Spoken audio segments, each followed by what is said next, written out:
こんにちは、とじです。インスタグラムとかを見てた方はもうご存知かもしれないんですけど、膝を骨折しまして、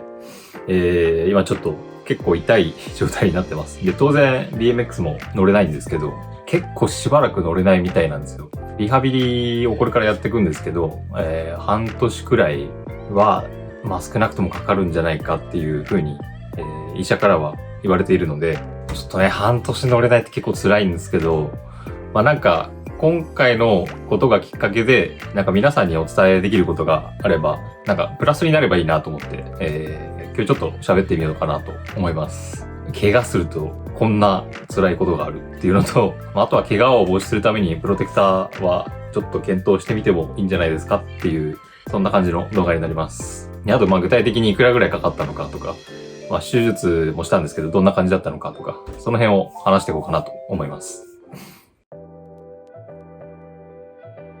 まずですね、いつ骨折したかっていうと、11月1日に、埼玉県の川口の方に乗りに行った時に骨折しまして、その日ダブって呼ばれてるライダーが、来てたんですね。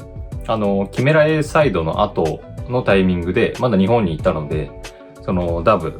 ジーン・ウィリアム・プレボストっていうライダーなんですけど、その人に会いに行きたいっていうので、その川口の公園に乗りに行きました。僕は本当にここ数年、5年とか7年とか、ずっともうダブのライディングが大好きで、一番好きなライダーは誰かって言われたらもう即答でダブっていうくらい好きなんですよ。そんな憧れのライダーだったので、一度会いたいなと思って、行ったわけなんですけど、他にもベテランのライダーの方いらっしゃって、念のためここでは名前出さないですけど、本当に、超ハイレベルなライダー3人の方と、一緒に乗らせてもらいました。ちょっとその4人でジャム練してて、もう開始してそんな経ってない頃だったんですけど、僕がちょっと変な転び方をして、スルッとリアタイヤがスリップするような転び方をして、左膝から思いっきりその床にガーンって着地する感じで、もう強打して、ついちゃったんですね。手がちゃんとつけなかったんですよ。左膝から思いっきりいって、結構痛くて、その時は折れてるかどうかとかわかんなかったんですけど、ただ強く打っただけなのか、折れてんのかどっちだろうと思いながら、立とうとしても左足に体重かけられないし、全然曲げられないしっていう状態で、曲げた時にちょっとゴリってなった気がしたんですけど、そんな感じで骨折をしました。で、骨を折れると、これ人によるかもしれないんですけど、めまいとか吐き気とかしたりするんですよね。多分体を守るために脳からそういう物質が出るんだと思うんですけど、昔骨折やった時もそういうのがあって、で今回もそのめまいというか気持ち悪さみたいのが出てきたんで、これはやっちまったなと思って。で、ただ気持ち悪くてめまいもあるんで、一旦ちょっと横になって30分ぐらいかな。ゆっくりして、やっぱりまだ痛みが引かないんで、もう全然体重かけられない状態なんで、近くの整形外科に行きました。車で行ってたんですけど、車まではそのダブがちょっとリュック背負ってあげるよとか、ちょっと肩貸そうかとか言って肩貸してくれて、本当に親切にしてくれて、車まで行けたんですけど、幸いね、右足が使えるんで、ブレーキとアクセルが踏めるんで、自分で運転して近くの整形外科に行って、で、診断してもらって、折れてますねっていうことで骨折が分かりました。割れ方が、この膝の皿があるとしたら、この縦に割れる場合と、横に割れる場合とか、いろいろあるらしいんですけど、横に割れる方がまずいらしいんですよね。治りにくいらしいんですよ。縦の場合だとまだくっつきやすいっていうのがあるらしくて、僕はその横に折れちゃったんですよね。これが元々の膝の皿1個だったとして、パカッと上下にいっちゃって、で、その皿に、その上と下に靭帯がくっついてるんで、この靭帯が上に引っ張っちゃうらしいんですよね、骨を。その骨がくっつかないから、いつまでも治らないみたいな状態になるらしいです。で、これは手術が必要だろうね、みたいな風に言われて、まさかそこまでだと思ってなかったんで、手術かよっていう感じで、ちょっとその時は意気消沈してました。で、そこで簡易的なギプスしてもらって、車置いとけないんで、自分で1時間運転して帰ったんですよ、家まで。もうそれがマジで痛くて、左膝できるだけ伸ばしながら、席一番後ろに下げて運転して、みたいな感じで、1時間かけてなんとか家まで着きまして、でちょうどタイミングが悪いことに、うちの奥さんと子供が、奥さんの実家に帰省してたんですよね。1週間ぐらい帰省する予定で、骨折れたのが、2日目ぐらいだったんですよ。だからその残りの日数、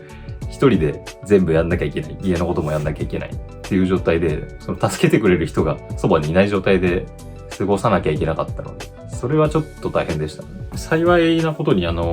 僕の両親が家の近くに住んでたんで、一応手伝ってくれる人はいるっていう感じで、その点は不幸中の幸いだったかなと思ってます。で、その後、家の近くの大きめの総合病院に行きまして、そこでもう一回検査いろいろし直して、手術の内容とかも、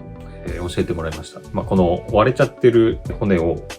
まずこのボルトじゃないな。ボルトとは言ってなかったんですよね。針金みたいなもので2箇所ぐらい刺して固定して、その周りに8の字っぽくワイヤー、針金っていうのかな、ワイヤーみたいなものをで締めてくっつけるっていう、そんな手術内容だったみたいです。結構聞くと恐ろしいですよね。手術中にできれば見たくないなっていうのと、意識がある状態でやってほしくないなっていうのがあって、普通だと、ちょっと眠いぐらいで意識がある状態になるんですけど、ちょっと軽い全身麻酔して眠った方が良さそうですかって聞かれて、もうぜひ眠らせてください。で、結局、軽い全身麻酔も使ってもらって、寝てる間に済ませてもらうことにしました。入院して3日後に手術ってなったんですけど、で、入院生活も結構辛いんですよね。入院生活で嫌なのはシャワーとか風呂に入れないっていうのと、何するにしても自分一人であんまり動けないんで、入院に限らずではあるんですけど、不便だし、家と違って楽しめるものも少ないんで、本当にスマホでなん見るぐらいしかできないんですよね。スマホがある時代だったからまだ良かったですけどね、なかったら相当退屈でしたね。で、入院してから2日後かな、手術をしたんですけど、手術室に入るときはマジで怖くて、すげえ機械だらけの広い部屋の真ん中に手術台があって、もうそこに今から行くみたいな。その真っ青な手術室がめちゃくちゃ怖くて、いや、めちゃくちゃ怖いですって言ったら、そこの先生が結構ユーモアのあるいい先生で、どのおばちゃんが怖いのってちょっと笑かしてくれて、そんな雰囲気の中でやってくれたんですけど、結局麻酔が効いてて僕もずっと寝てたんで、本当に知らないうちに終わってたっていう感じで、手術は僕の中ではあっという間でした。多分、2時間ぐらい多分やってたんですけど、痛かったといえば、最初の麻酔を脊椎に打つやつは結構痛かったですね。腰から足の先にかけても電気がビリビリっていくような結構痛いやつだったんですけど、昔腰痛の時に経験した尾てい骨のあたりから打つ注射と比べたら全然マシでしたね。本当あっちの注射は本当死ぬほど痛かったんで、もう叫ぶぐらい痛かったんで、それに比べたら全然我慢できるやつだったんで、良かったです。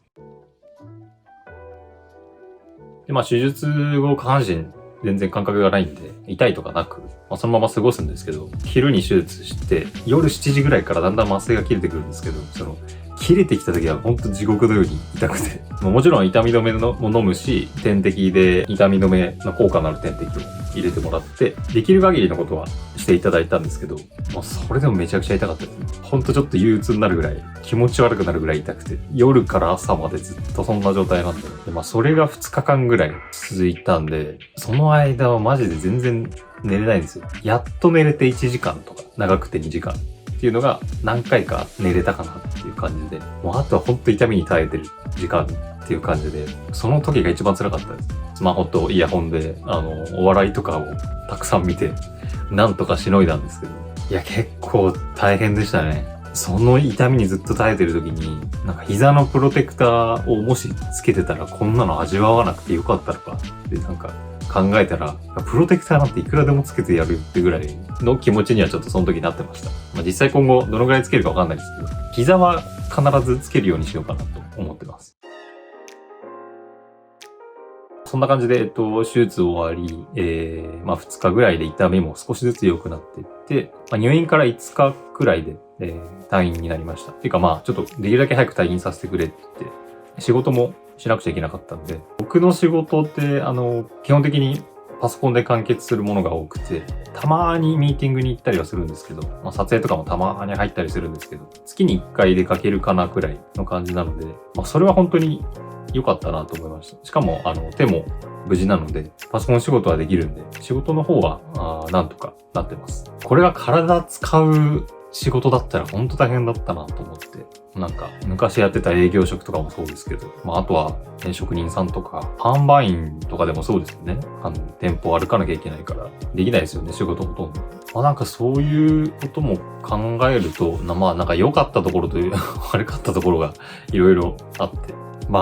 できるだけポジティブに考えるようにしてます。悪いこと考えると本当にもう悪いことばっかり思いついちゃうんで。半年間 BMX 乗れねえじゃんとか、せっかくなんかいい感じになってた技があったのに、振り出しから戻るのかなとか、なんかこの秋冬で参加したかったイベントあったのになとか、悪いことを考えるといくらでも出てくるんですけど、手をやらなくてよかったなとか、右足じゃなくてよかったなとか、ポジティブな面もいくらでもあるので、そこは前向きに考えていこうかなと思います。昔はあんまり僕、ポジティブに考えられない人間だったんですよ。基本すごいネガティブな人間だったんですけど、前向きに考える癖をつけられるようになったきっかけみたいなのがあって、昔営業職で働いてた時に、上司とか社長さんから言われた言葉があって、その頃僕新人で営業成績も上がらずで結構悩んでたんですけど、その上司とか社長が、お前落ち込むって本当に時間の無駄だからなって言われて、その時はすごいひどいこと言う人たちだなと思ったんですけど、でもよくよく考えてみればそうだなと思って。落ち込んでる時間って完全に無駄だし、負のスパイラルになっちゃうんですよね。落ち込んでネガティブに考えてると全部悪い方向に行っちゃうんで、なんかその落ち込むことで何かが好転することってないんですよね。心配してくれる人が稀にいるかもしれないですけど、なんか落ち込んでる暇が1秒でもあるんだったら、いいことを考えたりとか、できないものはできないんだから、できることだけ考えて、なんかそっちに集中するしかないというか、そうしないと時間がもったいないんで、なんかその頃から落ち込むっていうのはなくなりましたね、ほとんど。なんか落ち込みそうだなって分かる時はあるんですけど、その時は自覚してるんで、落ち込んでる場合じゃねえから、もうできないものはできないからできることだけ考えて、前向きに行こうっていうのをなんか癖づけたので、なんかそれは今回役立ったかなと思います。ネガティブな頃のままの自分だったら、まだずーっと落ち込んでると思うんですよ。そんなタイミングの骨折だったんで、もしかしたら良かったかもしれないです。で、今後については、2日に1回ぐらいのペースで、リハビリをして、その後徐々に回数減らしていくと思うんですけど、骨が完全にくっつくのが2、3ヶ月ぐらいって言われてて、スポーツに復帰できるのが半年。半年以上かかる場合も全然あるらしいです。なのでまだわかんないんですけど、早く見て半年くらいですかね。今日が11月10日なので、半年だと5月ぐらいか。5月中旬ぐらいになるのかな。結構長いですね。いや、秋は、がっつり乗りたかったんですけどね。夏ってもうほんと汗が気になって、もう体力も消耗するまで、あんまりがっつり乗れなかったなっていうのがあって、もう気温涼しくなったからこれからがっつり乗るぞっていうモードになってたんですけど、なんかそれが早々に砕かれてしまったんで、そこはちょっと残念ですけど、やれることを頑張ります。で、皆さんにお伝えしたいのは、プロテクター、ちょっと一回つけてみてほしいなと思ってます。僕が持ってるプロテクターって、すね当てとくるぶしのやつだけなんですよ。すね当ては1種類 G フォームのやつで、くるぶしのは G フォームのと、あとこれですね、ペナルティって書いてあるのかな、なんか布製なのかな、厚手のくるぶしのパッドです。G フォームはめちゃくちゃ動きやすいです。僕が G フォーム買う前って、G フォーム実際使ってるプロライダーの人に聞いてみたんですよ。使いやすいんですか？もう全然つけてる感覚ないし、めっちゃ動きやすいよっていう風に言ってて、本当にそんな動きやすいのかなってちょっと半信半疑だったんですけど、自分でそのすね当てとくるぶしのガードをつけてみて、本当に動きやすいなと思いました。で、実際もうなんか普通に BMX 乗っててもつけてるの本当に忘れるぐらいです。ちょっとすね当てとくるぶしのやつしかまだ使ってないんで、その膝のはどうかわかんないんですけど、今度膝のもね、試してみたいなと思ってます。プロテクターって言うとなんかこう、結構硬くて、ごついみたいな、動きにくいみたいなイメージがあったんですけど、今全然そんなことなくて。僕前にブログでも紹介したんですけど、G フォームのすね当てとかもこうギュッて絞れるぐらい柔らかいんですよ。なんかその衝撃吸収剤がすごく特殊で、普段はすごい柔らかいんですけど、衝撃がガーッと加わった時に硬くなるっていう、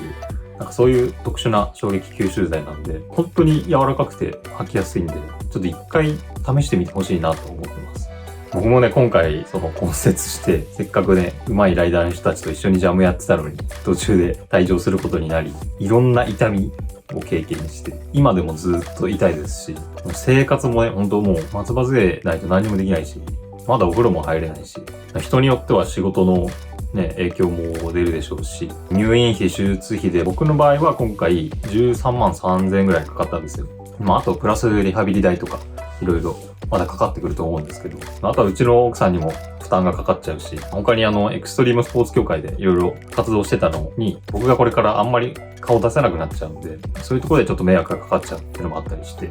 なんといってもやっぱり半年間 BMX に乗れないっていう、この辛さもありますんで、それを考えたら、ちょっと高いプロテクター、7000円とか8000円とかあったりしますけど、それつけて、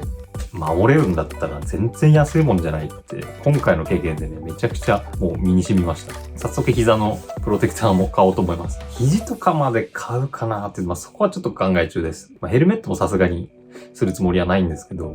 足は本当にすねと膝は必須でつけようかなと思ってて、くるぶしはくるぶしのサポーターつけるか、もしくはスニーカーを必ずハイカットのやつ買うようにして守ろうかなと思ってます。そんな感じでちょっとプロテクターはいろいろ僕も用意しようかなと思ってます。でまたプロテクターでこれいいなっていうのがあったら紹介しようと思いますので、よかったら引き続き見てみてください。皆さんも本当に怪我には気をつけてください。お子さんがね、BMX 乗ってるっていう方もいらっしゃると思うんですけど、お子さんにはお子さんの怪我があると思うので、周りのみんながつけてないからっていうよりは、自分の判断でつけるかどうか決めてみたらいいんじゃないかなと思います。一回試してみて、そんなに動きに制限が出ないんだったら、つけておくことに越したことはないかなと思います。ここまで喋っちゃうと、今後僕がつけてなかったらおかしなことになるんで、ちゃんとつけていこうと思いますけど。あと、最後にはなりますけど、インスタグラムで怪我のことをちょっと報告したら、6、70人ぐらいの方からメッセージが来まして、僕も本当に驚いて、皆さん、お見舞いの言葉だったりとか、頑張ってねとか、中には具体的なアドバイスくださる方もいらっしゃって、本当にありがたかったです。全然まさかそんなに反応が来ると思ってなかったんですけど、多くの人から温かい言葉をかけてもらえるんだと思って、すごいそれは嬉しくて、それもね、僕の中でいろいろ考えるきっかけになったんですよ。それも良かったことの一つかなと思ってます。はい。メッセージなどくださった方々本当にありがとうございます。結構国内外問わずいろんなところからメッセージをいただきました。おかげさまで結構本当に勇気をもらえたので、これからリハビリも頑張っていこうと思います。で、今後乗れない間は、もちろん映像はね、なかなか上げづらいんですけど、これを機にパーツのレビューとか買ってみて使いやすかった雑貨類、最近だと電動の空気入れとか結構良かったんで、そういうのも動画でレビューしていけたらいいかなと思ってます。あとはブログ型もサイトの方でちょこちょこ発信もしてますので、よかったら見てみてください。例えばこのスニーカーが良かったとか、これ買ってみたけど、これはあんま良くなかった、これは良かったとか、メリットデメリットはこれだとか、いろいろ書いてますんで、そういう情報を、YouTube よりは頻繁に上げてますんで、そっちもぜひチェックしてみてください。最後までご視聴いただきありがとうございました。もしよければチャンネル登録と評価もよろしくお願いします。